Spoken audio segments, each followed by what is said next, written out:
అలుపన్నది ఉందా ఈ ఊరు మొక్కలంక చాలా నిలయకు చాలా బాగుంది.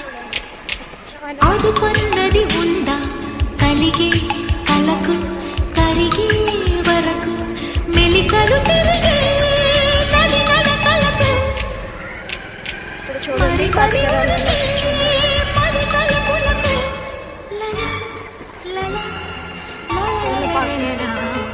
అలుపన్నది ఉందా చాలా పల్లెటూరు. అలకు ఎదలో నిలయకు చాలా అంటే చాలా అదుపన్నది ఉందా కలిగే కలకు కరిగే వరకు